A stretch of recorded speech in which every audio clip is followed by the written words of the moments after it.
Почитувани граѓани, почитувани представници на медиумите, денеска имаме честа, заедно со шефот на мисијата на ОПСЕ во Република Северна Македонија Клемен Скоја, да го отвориме овој важен настан за идниот развој на нашето општество еднакво за сите, на кој заеднички ќе дебатираме за резултатите од извештајот на ОПСЕ за благосостојбата и безбедноста на жените во нашата земја. Насилството врз жените е неприфатливо и представува кршење на основните човекови права. Ние како влада петивме дека граѓаните на Република Северна Македонија ќе работиме на унапредување на човековите права и затоа сме посветени на системско унапредување на родовата еднаквост и елиминирање на сите форми на насилство врз жените. Работиме на јасни и недвосмислени законски решенија со кои што се спречува насилството и се штитат жените жртви на насилството.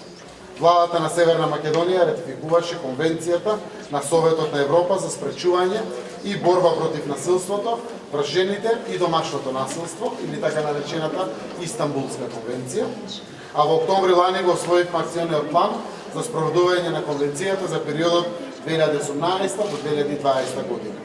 Исто така се унапредуваат потребните услуги за поддршка и заштита на жените жртви на насилство.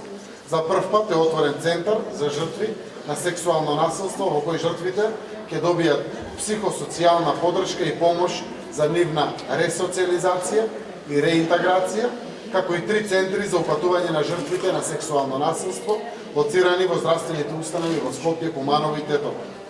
Насилството врз жените не е само женско прашање, туку прашање кој се однесува на секој еден од нас.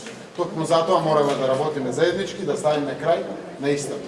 Тоа е еден процес кој што трае, но верувам дека резултатите во нашата земја ќе бидат се подобри и подобри.